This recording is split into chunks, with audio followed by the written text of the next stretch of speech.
Assalamu alaikum. Aujourd'hui, c'est moi qui présente la recette proposée par la Kitchen Trotter. Fred ici connaît pas trop au Maroc, du coup, allez, oust. Je vais vous proposer la recette des crêpes à 1000 trous, alias le bghrir chez nous. Et pour accompagner ça, une sorte de pâte à tartiner à l'eau, à l'huile d'argan, au miel et aux amandes.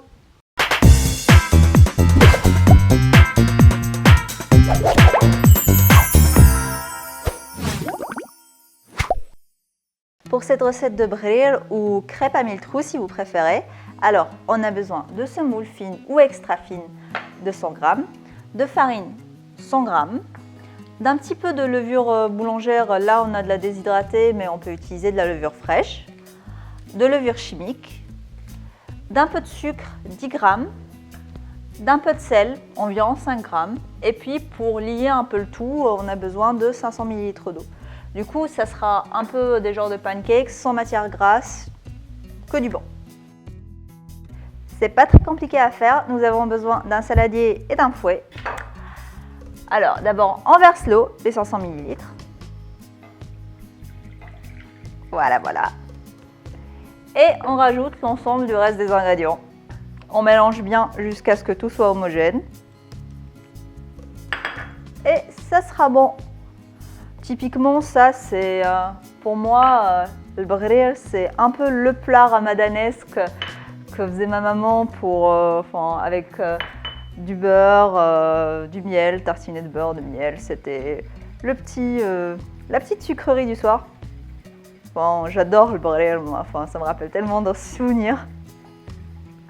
Puis là, ouais, je mélange. Du coup, j'essaie de bien mélanger vu que j'ai rajouté le sel avant de rajouter les levures. Parce que classique, sel, levure, mauvais ménage.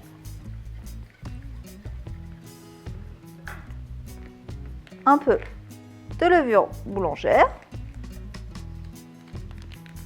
un petit sachet de levure chimique. Ça devrait faire une quinzaine, on va dire, de bghrir, enfin, de crêpes à 1000 trous. Utilisez ce plat-là que vous imbibez un petit peu d'huile, puis après vous badigeonnez un peu votre poêle et là vous en avez pas trop, juste la bonne quantité. On prend une louche et puis voilà, un peu comme des pancakes. Bon, je suis pas sûre que la poêle ait été bien chaude. Ce pancakes là, il cuit d'un seul côté. On sait que c'est cuit une fois que les bords, ils sont bien gonflés un petit peu, bien faits. Et une fois qu'on a plein de trous au-dessus, c'est pour ça que ça s'appelle une crêpe à 1000 trous d'ailleurs.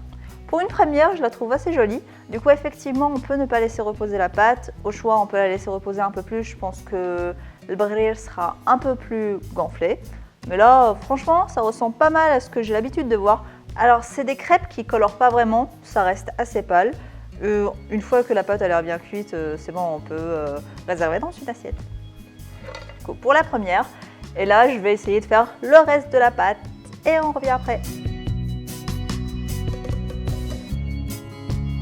Alors voilà, on a cuit nos crêpes, il y en a une quinzaine. On peut les accompagner d'huile d'olive, de miel, de beurre fondu, mais aussi de confiture. Moi j'en mangeais beaucoup avec la confiture quand j'étais petite. Ou bien, ce que je vais vous proposer, c'est une sorte de pâte à tartiner marocaine qui s'appelle amlo. Pour cette recette d'amlo, une sorte de pâte à tartiner, bon, pas très légère, mais super saine quand même, on aura besoin de 25 g d'huile d'argan, de 20 g de miel et de 50 g d'amandes en poudre. Du coup, on va juste tout mélanger. On va commencer par les ingrédients un peu liquides, soit le miel, si j'arrive à bien le récupérer, et l'huile.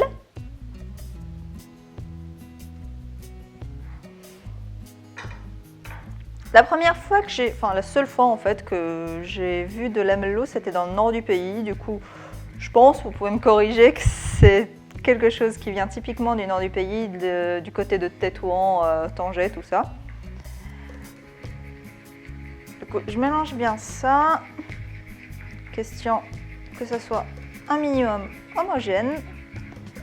Et je rajoute la poudre d'amande.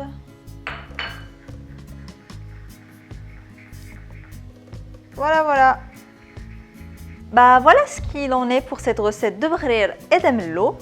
Alors, le brir, on peut le manger frais comme ça, bon c'est meilleur. Après, on peut toujours le congeler dans des sacs de congélation au frigo, le ressortir juste avant de le déguster et puis le mettre au micro-ondes. Bon, c'est assez rapide à faire en soi, il n'y a pas de temps de repos avec cette recette, du coup c'est nickel. Pour amello, en goût, c'est assez fort. Je préviens, l'huile d'argan, c'est vraiment assez typé comme goût. Du coup, on peut parfaitement remplacer ça par du miel, par du beurre fondu et par de l'huile d'olive. Mais sinon, on peut aussi mettre plutôt de la confiture pour les enfants, pour les gens qui n'apprécient pas forcément des goûts assez forts.